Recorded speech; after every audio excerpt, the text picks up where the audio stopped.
Hello, everybody. Hello, hello, hello. They caught him. They caught the suspect, everybody.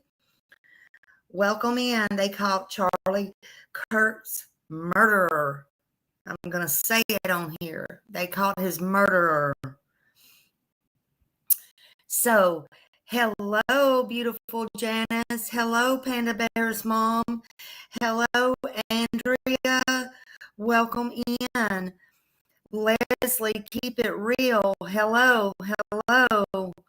Welcome in, everybody. Good to see you here. Janice, thank you for being here and being my mod, my beautiful mod. Welcome in, everybody. Please hit that thumbs up button. We need to at least celebrate that they got this suspect in custody, right? And again, everybody is innocent until proven guilty in a court of law. But this is not a court of law, is it?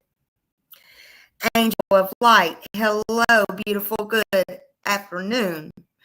Good afternoon, good morning, good night, wherever you are around this world. I love you all. Thank you for being here. It's Smiley again from Smiley Stories World. Y'all know who I am. I am just me, honey, and I am thrilled. I told y'all last night I was tired. I was going to bed. I was going to pray when I opened my eyes this morning that we would have some good news in this world, this ugly world, I think is how I put it. And guess what? I woke up and the first thing that I saw, well, two blessings. My eyes was open, so I woke up, thank the Lord.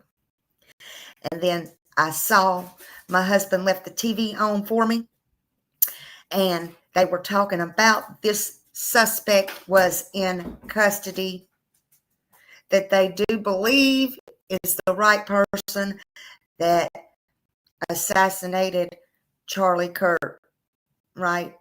So thank you, Jesus. Thank you, Jesus. Thank you, Jesus. That was two blessings that at least I got. So buckle up, people, because I'm going to walk you through it from top to bottom of what went down or what I think went down or what I heard with my ears anyway, and what we've learned thus far today. And we're going to watch this press conference. It's very chilling. You probably already saw it, but you're going to get my take on it anyway. I thank you for being here. I love all of you. I love your support. I thank you so very much for being here. I really do. See this guy on my screen? This suspect? This is his booking. This is his booking. His ugly mug. His ugly mug is there. On the other side is his front face, but anyway, it only pulled this one. What's wrong with his, I don't like to do this and say this, but in this case, I don't care. What's wrong with his hair? Has he been pulling? Where's his hair? He needs some hair plugs. It looks like he's been pulling his hair out. See that? I don't know, people. I don't know. Hello, everybody up in here and up in them bushes. Hit that thumbs up. This person on my screen is the suspect for murdering young, very loved family man, Charlie Kirk. This person right here, the suspect, his mugshot. This is Tyler Robinson, 22 years old, from Utah. That's the suspect. That's who they say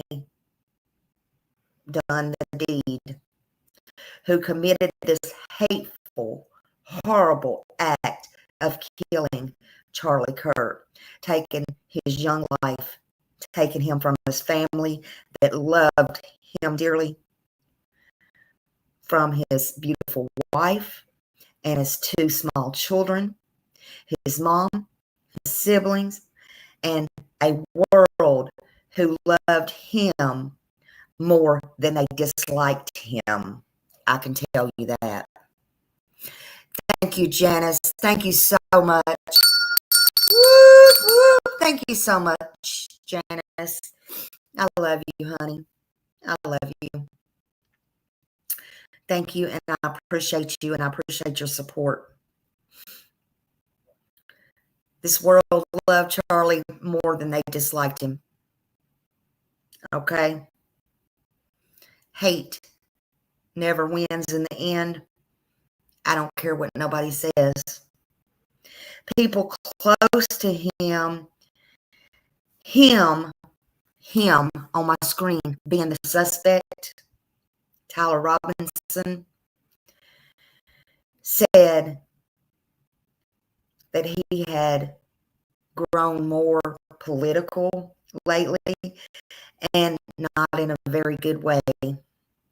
That should have been red flags, and it probably was, but they probably just thought he was nutty as a fruitcake. That's my opinion. Hey, Top Dog, good to see you, honey. Welcome, welcome. Days before the shooting at a family dinner, he had mentioned that Charlie Kirk was coming to UVU and said Kurt was full of hate. He said to his family, Kurt was spreading hate. So from the start, he, the suspect, he was brewing inside with anger. So in my opinion, in Smiley's opinion, he was sitting there brewing like a roast in a crock pot, who got way too overdone. In my opinion, he was the one that had a lot of hate in him and a lot of evilness in him. And he decided to act on it. Him, right here. He decided to act on it. And well in advance, he planned this. So he goes there with the intent to carry this hate for Charlie, in my opinion, out. To do something about it, what he thinks needs to be done. In my opinion, that's pre-planned, premeditated, ugly as him. Yeah, and no matter what Charlie did, or what people think he did, or what people think about Charlie, his beautiful family and his children had to pay for it because of this. Hold on, let me let Happy out this door. Thank you. You know, he was messaging his roommate the whole time before and after the shooting. My understanding, these messages talked about the rifle, the thing. The roommate turned him in. Yay! I say good for the roommate. Thank you so much, Angel of Light. Thank you so much for the super sticker. Whoop, whoop. Thank you so much. I appreciate you. I appreciate all of you. Okay, Leslie. Thank you. They turned him in, and I think they did the right thing. They turned all the evidence all the chats and everything over to the FBI. On top of that, he confessed to a family member that threatening, and the friend went straight to law enforcement. Good for them. I say good. That's what you're supposed to do, no matter how hard it is. And hey, y'all, those are hard decisions. Hey, Kimberly and everybody coming in, his father. Well, you know what? He took a life. He disturbed the whole world. Good, bad, or indifferent, it don't matter. He pre-planned it. He did all these ugly things. I'm sorry. So not only did his own words betray him, his own family and his roommate said, enough is enough. And they turned him in, and that's powerful. They all, in my opinion, did the right thing. They did the right thing. And thank God they did. That's exactly what they should have did. And that is the right thing to do. The FBI, in my opinion, they would have got him eventually. They would have got him anyway. But they did the right thing. And they might have prevented him from going after somebody else. Top Dog said his father was a 27-year-old retired deputy sheriff and law enforcement in his hometown. Oh, wow. See, I didn't know that. Well, then he's the good guy. He's the good guy. I seen his home. He looks like he came from a good home. You know, I don't know all the details, but he, you know, you can always have one that can go astray. And it had to be hard. It had to be hard on his father. It had to be hard on his family. It had to be hard on his roommates. But let me tell you what, they did the rise for 24 hours, 36 hours, or whatever. Maybe they struggled with it. I don't know. But they did the right thing in the end. The FBI had already found the rifle. The rifle was recovered in the woods. Some of the bullets were engraved, oh my God, with bad stuff. One unfired round was marked as Hayfax's catch. Among other things that they reported today, we'll hear that in the press conference. Other things were written, again, that was not so good. Reports also say that ammo carried transgender and all kinds of sayings. What kind of person, what kind of evil does this? Right, 33 hours. Thank you for that. Sometimes I get carried away and it's just a matter of speech.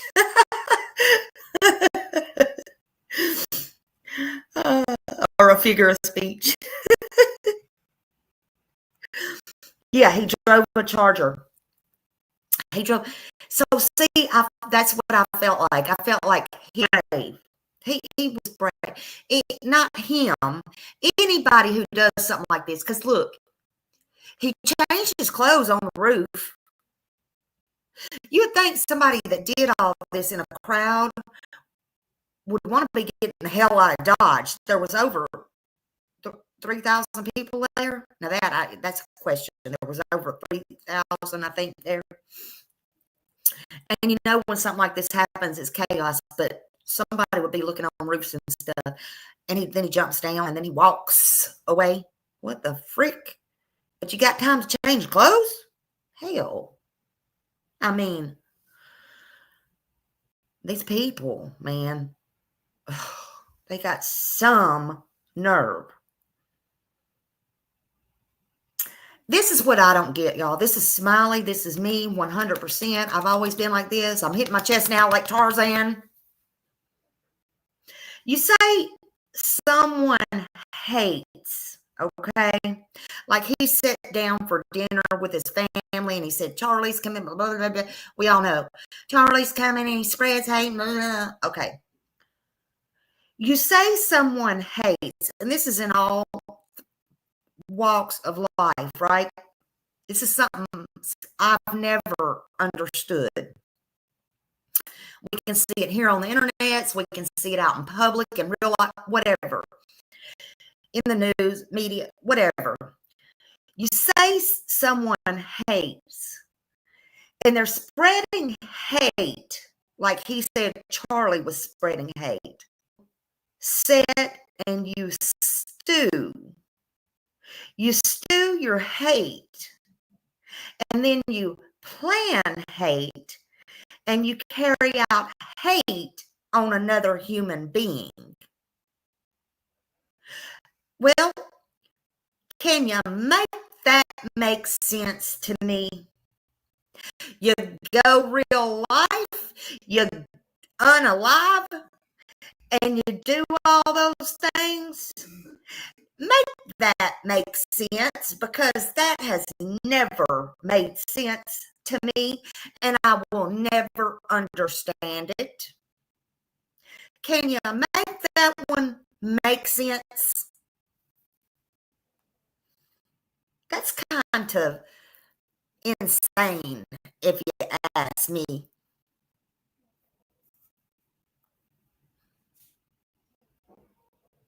But even so, you could be recruited.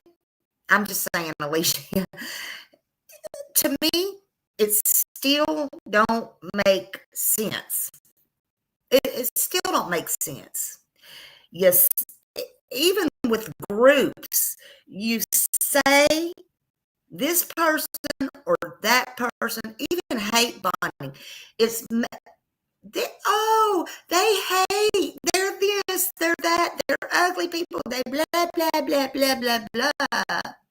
But we're gonna go, it don't make sense to me. I cannot put that puzzle together. But then again, I've never been good at puzzles, so there's that. There's that. Smiley just ain't real good at some things, and I ain't afraid to say it, and I ain't ashamed. But right after the shooting, he changed clothes. FBI photos showed him in a black, a black shirt, jeans, cap. He had a backpack. The dispatch call described all black tactical gear and mask and all that kind of stuff. He later admitted in text that he changed his outfit to avoid being caught. But them sneakers, boy, them sneakers got him. White soles, all the things. I'll be posting all that today. He still had those on in one of his room pictures. Hey, Lady Q. Hello. Smiley sound is robotic. Get off the court. Oh, get off the court. Let me see. Hold on a minute. Okay. Am I better? Am I better? I had a plug. Am I better? I hope that's better. I hope I'm better. Okay, I hope I'm better. She's like, get off the cord. Oh, God. So all that to me shows he pre-planned it. And again, he pre-planned it in days. I hear in some reports he told his roommate he changed the clothes before the shooting on the roof. I don't know if that's correct or not. I don't know, lady. Go out and try to come back in. I don't know. Am I having problems with everybody else? Can everybody hear me good, or I don't know. I did everything. Yeah, he was on a scholarship. He was on a scholarship, absolutely. And at the press conference, Governor Spencer Cox said this was a political assassination. President Trump spoke earlier, and he said, with a high degree of certainty, this is the suspect in custody, and family members revealed the suspect had been taken into custody, and they are calling him hateful. Evidence of bullets and chats and confessions were shown. All right, let me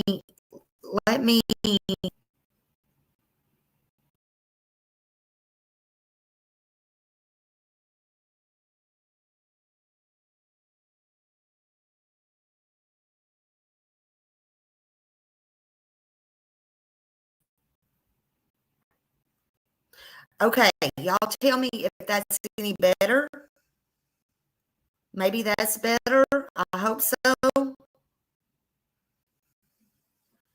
Yeah, political violence is never acceptable, no matter what. No matter what. He left college.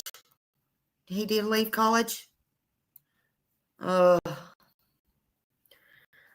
mean, a lot's coming out. And I know with the good sense that God gave me, even though it may be a little sense, but I know with the good sense that God gave me that it was premeditated. You know, it was premeditated. Either way you look at it. He was turned in. His family recognized him from surveillance images. He confessed when he was confronted. He was taken into custody safely. Thank God, because he needs to face what he did. He needs to face it. You know, I think if they would have unalived him or killed him, it would have been too easy. I'm glad that his family, Kurt's family, gets to see the justice. I hate they have to live through that. But sometimes I think now if they are going to pursue the death penalty, there's no doubt about that. I hate that Kirk's family has to go through that. But I think, you know, that's what he needs. He needs to suffer through all this, just like the family suffers through this. So let's watch the press conference, and let's just do that and see. In case y'all haven't seen it, let's just watch it. So let me turn on a little music again. I'm trying to get used to that. I'll turn it real low. I don't think at this point that they really care, because this is huge. Hold on, let me turn it down real low. Hold on. Okay. So there's that. This is going to be credit Fox News.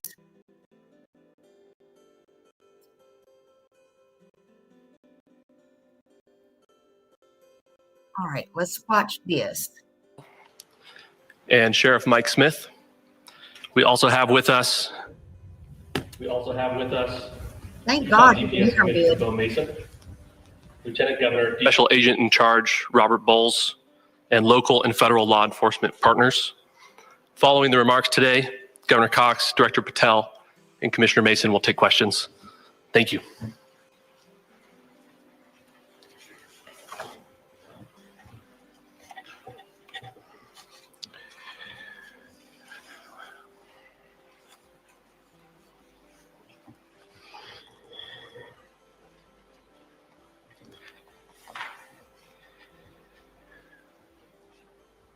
Good morning, ladies and gentlemen. We got him. On the evening of September 11th, a family member of Tyler Robinson reached out to a family friend who contacted the Washington County Sheriff's Office with information that Robinson had confessed to them or implied that he had committed the incident. This information was relayed to the Utah County Sheriff's Office and scene investigators at Utah Valley University. This information was also conveyed to the FBI. Investigators reviewed additional video footage from UVU surveillance and identified Robinson arriving on UVU campus in a gray Dodge Challenger at approximately 8:29 a.m.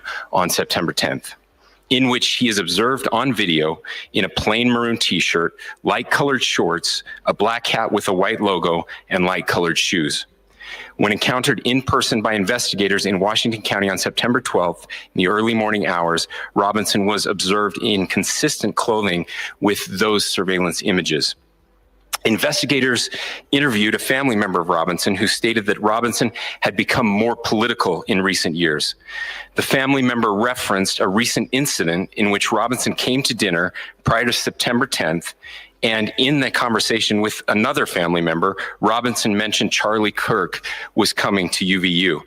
They talked about why they didn't like him and the viewpoints that he had. The family member also stated Kirk was full of hate and spreading hate. The family member also confirmed Robinson had a gray Dodge Challenger. Investigators identified an individual as the roommate of Robinson. Investigators interviewed that roommate, who stated that his roommate, referring to Robinson, made a joke on Discord. Investigators asked if he would show them the messages on Discord. He opened it and showed several messages to investigators and allowed investigators to take photos of the screen as each message was shown by Robinson's roommate.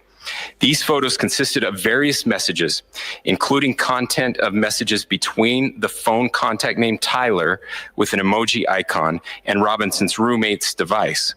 The content of these messages included messages affiliated with the contact Tyler, stating a need to retrieve a rifle from a drop point, leaving the rifle in a bush, messages related to visually watching the area where a rifle was left, and a message referring to having left the rifle wrapped in a towel. The messages also refer to engraving bullets and a mention of a scope and the rifle being unique. Messages from the contact Tyler also mentioned that he had changed outfits. I know there has been speculation as well as to the writing on those casings, those bullet casings, and I believe we have that as well. And I will share that with you now. So the area north of Campus Drive Road where the suspect crossed over, you saw some of that in the video that we released last night, consists of a grassy area with trees on the edge of the UVU campus. Investigators discovered a bolt-action rifle wrapped in a dark colored towel. The rifle was determined to be a Mauser Model 98 30-06 caliber bolt-action rifle. The rifle had a scope mounted on top of it. Investigators noted inscriptions that had been engraved on casings found with the rifle. Inscriptions on a fired casing read, "Notices, bulges, capital O-W-O, what's this, question mark." Inscriptions on the 3 unfired casings read, "Hey fascist, exclamation point, catch, exclamation point." Up arrow symbol, right arrow and symbol, and 3 down arrow symbols. A second unfired casing read, "Oh Bella Chow, Bella Chow, Bella Chow, Chow Chow." And a third unfired casing read, "If you read this, you are gay, LMAO." We are indebted to law enforcement across the state who has worked seamlessly together, local law enforcement, state law enforcement, and our federal partners with the Federal Bureau of Investigation. We're grateful for everyone who worked together in such a short amount of time to find this person and to bring justice. I want to thank the public who has been so engaged, reviewing videos, helping us with sending in tips, and helping us get to this point. I want to thank the family members of Tyler Robinson who did the right thing in this case and were able to bring him into to law enforcement as well. I especially want to thank the family of Charlie Kirk, Erica, Charlie's parents, his children. I want us to be thinking of them as we bring justice in this case.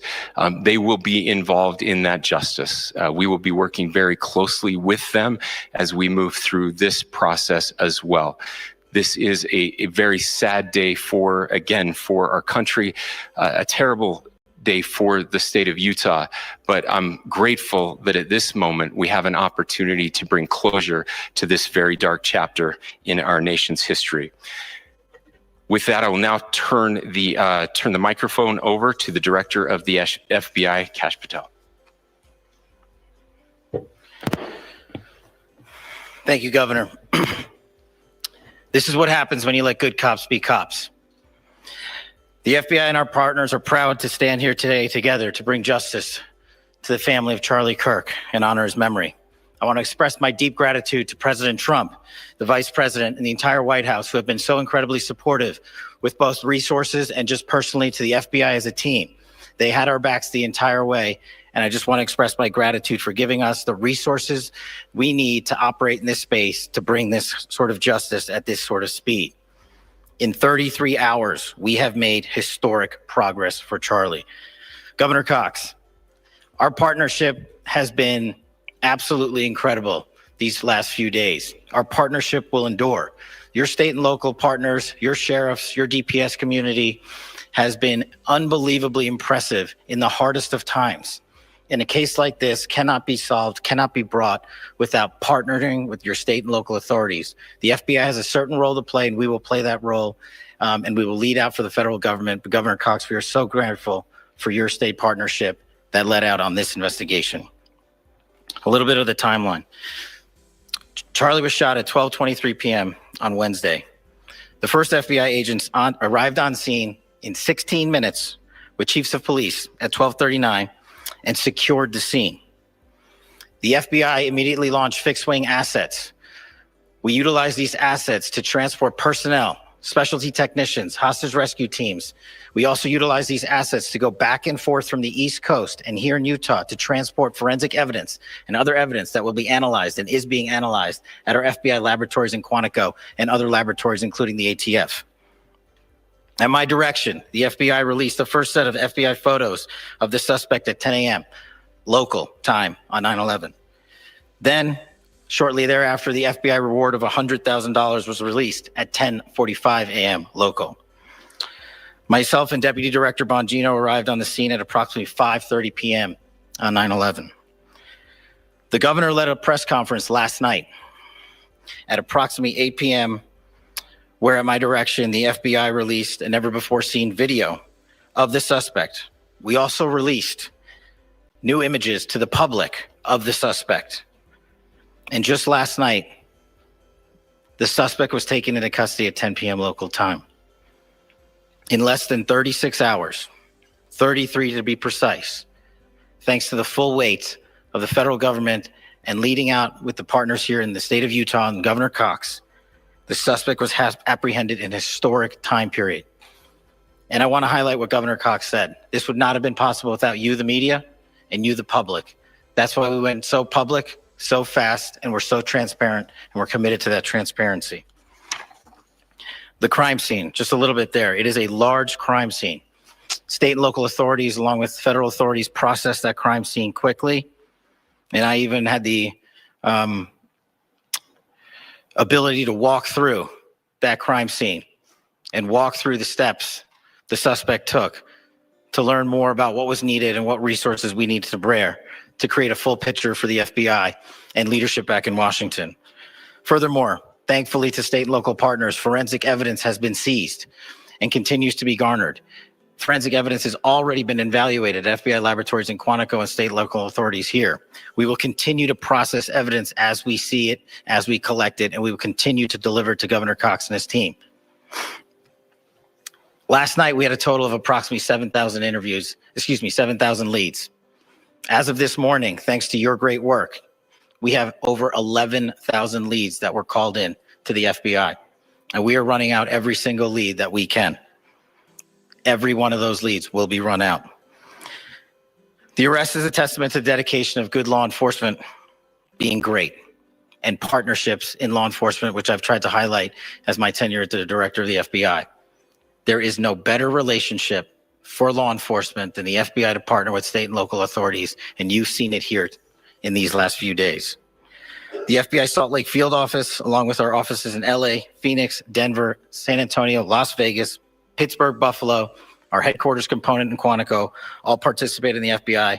I want to express my deep gratitude to the employees of the FBI, the men and women, the evidence response team tacticians, the special operators, the agents, the support staff.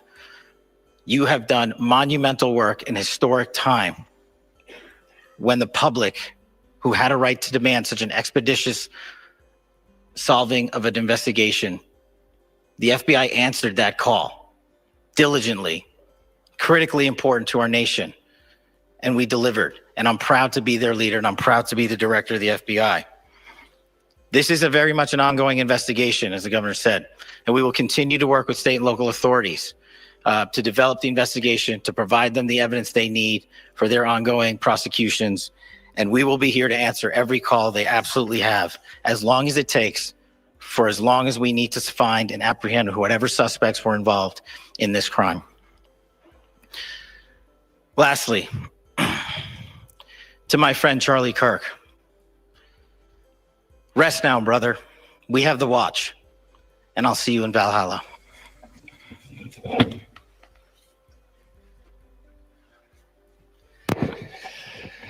Thank you, and good morning. I would just like to take a few minutes as the sheriff to express my gratitude for everybody who has played a part in this investigation. As you know, it's been a vast, a complicated, and a very, very fast-paced investigation. You're looking at people standing up here who are running on, if they got an hour's sleep in the last couple of days, they're probably lucky. It has been very taxing. It has been so impressive, speaking on behalf of the local law enforcement, to see the cooperation that we've seen in this type of case. Across the state, sheriffs, chiefs, our state partners have stepped up and have come to the call on anything that we needed. Our county chiefs have been phenomenal. Our Utah County Attorney, Jeff Gray, who's standing up here with us, has been phenomenal in leading us through this investigation. I would like to thank the federal government for their resources, their assets. Our local team here, our FBI team, has been extraordinary in helping us work through this and bring this person to justice. Most of all, I would like to thank the public, and specifically, I would like to thank the public who turned to prayers and who turned to positiveness for us. I would like to thank them on behalf of the law enforcement community, because we needed those prayers. That's what we needed to get through this. We needed your support, and you gave it to us. We needed your patience, and you gave it to us. And I would like to thank you for the Kirk family, because that's what they need. Absolutely. Is your support and your prayers, and that will get us through all of this. So thank you, everybody, for everybody that have stepped up. We've had such a phenomenal response to this. Thank you.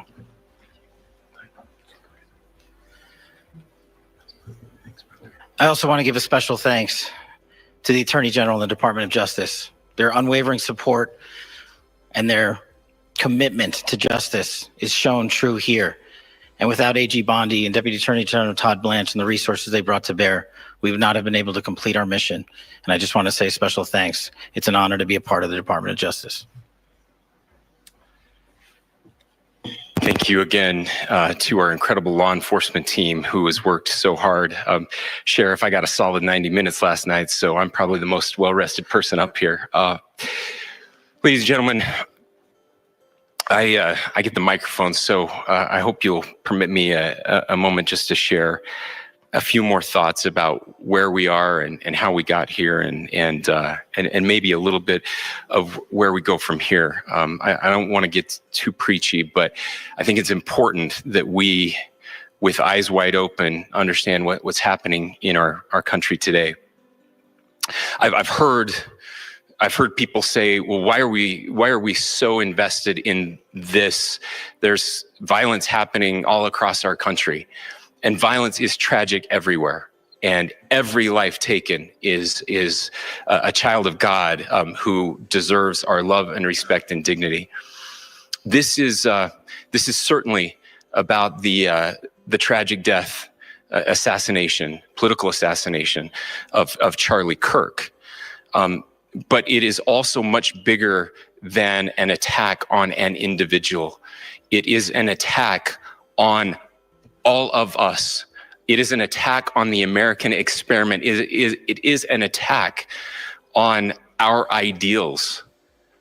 This cuts to the very foundation of who we are, of who we have been, and who we could be in better times. Political violence is different than any other type of violence for lots of different reasons. One, because in the very act that Charlie championed of expression, that freedom of expression that is enshrined in our founding documents, in having his life taken in that very act, makes it more difficult for people to feel like they can share their ideas, that they can speak freely. We will never be able to solve all the other problems, including the violence problems that people are worried about, if we can't have a clash of ideas safely and securely.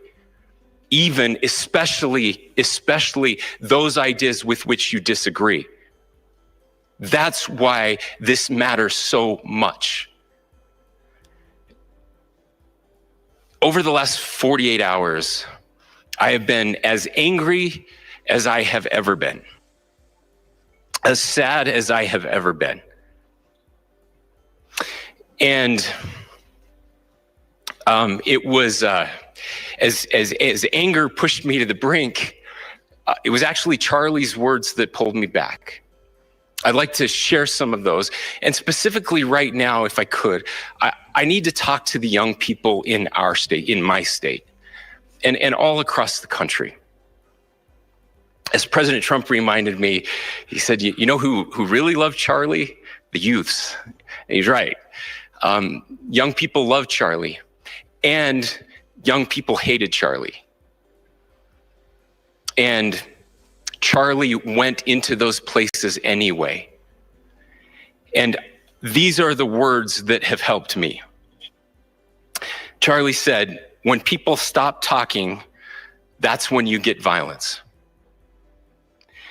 He said, the weak can never forgive. Forgiveness is the attribute of the strong. The only way out of the labyrinth of suffering is to forgive. Welcome without judgment, love without condition, forgive without limit. He said, always forgive your enemies. Nothing annoys them so much. A few months ago, I referenced this last night, Charlie posted to social media, when things are moving very fast and people are losing their minds, it's important to stay grounded. Turn off your phone, read scripture, spend time with friends, and remember, internet fury is not real life. It's going to be okay. He again said, when you stop having a human connection with someone you disagree with, it becomes a lot easier to commit violence. He said, what we as a culture have to get back to is being able to have a reasonable agreement, where violence is not an option. Very now, nice again, words. To my young friends out there, you are inheriting a country where politics feels like rage. It feels like rage is the only option. But through those words, we have a reminder that we can choose a different path. Your generation has an opportunity to build a culture that is very different than what we are suffering through right now.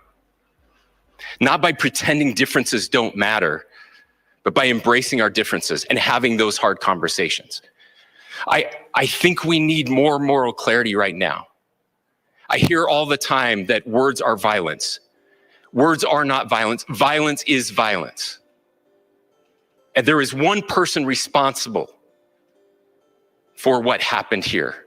And that person is now in custody and will be charged soon and will be held accountable. And yet all of us have an opportunity right now to do something different. I want to thank my fellow Utahns. This bad stuff happens. For 33 hours, I was praying that if this had to happen here, that it wouldn't be one of us, that somebody drove from another state, somebody came from another country. Sadly, that prayer was not answered the way I had hoped for, just because I thought it would make it easier on us if we could just say, hey, we don't do that here. And indeed, Utah is a special place. We lead the nation in charitable giving. We lead the nation in service every year. But it did happen here. And it was one of us. But I want you to look at how Utahns reacted the last 2 nights. There was no rioting. There was no looting. There were no cars set on fire. There was no violence. There were vigils and prayers and people coming together to share the humanity. And that, ladies and gentlemen, I believe is the answer to this. We can return violence with violence. We can return hate with hate. And that's the problem with political violence, is it metastasizes, because we can always point the finger at the other side. And at some point, we have to find an off-ramp, or it's going to get much, much worse. But see, these are choices that we can make. History will dictate if this is a turning point for our country. But every single one of us gets to choose right now if this is a turning point for us. We get to make decisions. We have our agency. So wrong. And I desperately call on every American, Republican, Democrat, liberal, progressive, conservative, MAGA, all of us to please, please, please follow what Charlie taught me. I'll just conclude with words I share often from a friend and author, Yuval Levin, who was asked if he was optimistic about our country. And he said, I'm not optimistic. He said, I hate optimism. Like, that sounds bad. But he said, optimism is a vice. It's this idea that good things are just going to happen. And he said, in the history of the world, good things have never just happened. He says, I'm not optimistic, but I am hopeful. And hope is the virtue that sits between the vices of optimism and pessimism. Hope is the idea that good things are going to happen because we can make them so. I still believe in our country. And I know Charlie Kirk believed in our country. I still believe that there is more good among us than evil. And I still believe that we can change the course of history. I'm hopeful because Americans can make it so. Ladies and gentlemen, we're happy to answer any questions you might have. Governor, can you please speak to whether the suspect is speaking with authorities and his demeanor, Tyler Robinson, when he turned himself I cannot speak to that right now. Governor, how do you interpret the equations on casing?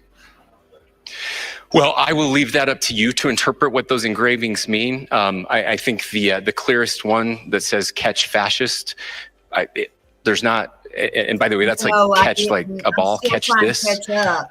Was it That's good or I bad? think that speaks for itself. Governor, you indicated that he had been communicating. Please. This level of hatred that this person expressed.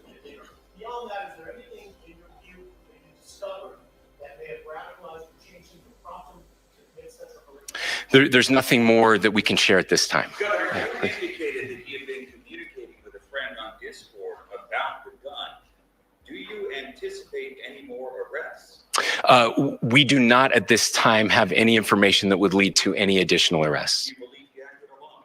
Yes, but the investigation is ongoing. Can you detail at all how he came into custody of police and where he is right now? Yes. So right now, Mr. Robinson has been booked into the Utah County Jail. You heard the president this morning report that he was taken into custody. That his family and a friend helped to deliver him into custody of law enforcement in Washington County. For those of you that don't know where Washington County is, it is the southwesternmost part of the state of Utah. It's about a 3.5 to 4 hour drive from here, where we are right now, and that's where he lived and where they turned him in. Please, go here. I can't share any more than what I've already shared. Yeah.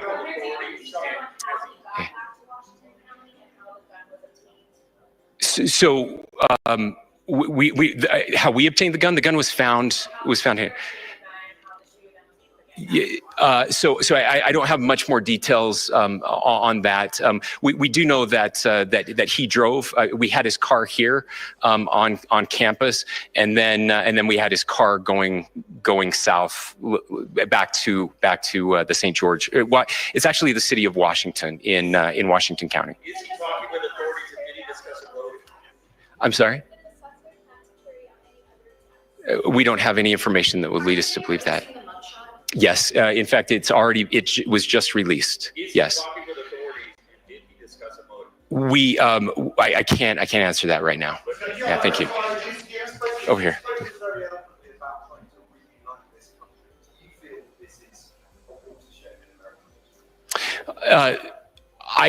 I absolutely believe that this is a watershed in American history. Yes. The question is, what kind of watershed? And that chapter remains to be written. Is this the end of a dark chapter in our history, or the beginning of a darker chapter in our history? Look, I mean, if you look at true political assassinations in this country of someone of this stature, this feels a lot like the late 60s, and having one so gruesomely displayed on camera in all of our hands and in all of our pockets. We are not wired as human beings biologically, historically. We have not evolved in a way that we are capable of processing those types of violent imagery. And by the way, we've seen another one with a gruesome stabbing very recently that went viral. This is not good for us. It is not good to consume. Social media is a cancer on our society right now. And I would encourage people to log off, turn off, touch grass, hug a family member, go out and do good in your community.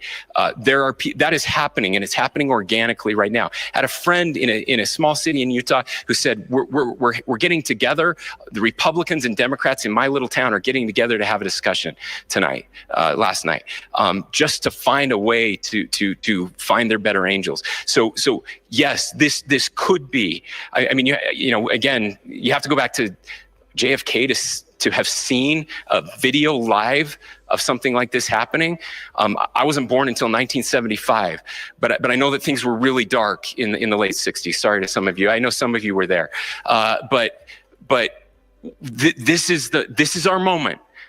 Do we escalate, or do we find an off-ramp? And again, it's a choice. It's a choice, and every one of us gets to make that choice. Two more questions right here. Could we clarify that the release of those enhanced images at 8 p.m. timeline that Director Patel gave us led to the arrest at 10 p.m.? Is there a direct connection between those two events? I cannot comment if there is a direct connection or not, but all I can say is that that through some process, the family came to know that this had happened. One more thing, Governor. Could you just clarify the clothing issue you mentioned earlier? Was he changing outfits? Correct. Yes. So when he's first spotted on campus, he has different clothing on, and then he changes clothing on the roof, and then changed back into that clothing at some point, so that when he was apprehended, when he was arrested, the clothing matched the clothing he had on before the shooting here at UVU. Last question here. Yes. Suspect was freshly caught. Can you kind of tell us a little bit more about where and was he a student here at the school, and is there any history of mental illness? Yeah. So I don't have any information on the mental illness part. He was not a student here at UVU. He was living and had lived for a long time with his family in Washington County, in the southernmost part of our state. Thank you, everyone, for your great work in getting this information out. I will just say, process-wise, this may be important. I know many of you aren't familiar with the process in Utah. I think it's important that you understand that basically we have 3 days for charging documents to be filed. A CI will be filed. We'll have more information then, more detailed information as those charging documents are filed in preparation for a preliminary hearing. So 3 days. So we would anticipate then that early next week those charging documents will be filed. We will obviously be working. The county attorney will be working very closely with Mr. Kirk's family as those documents and decisions are prepared and made. Thanks, everyone.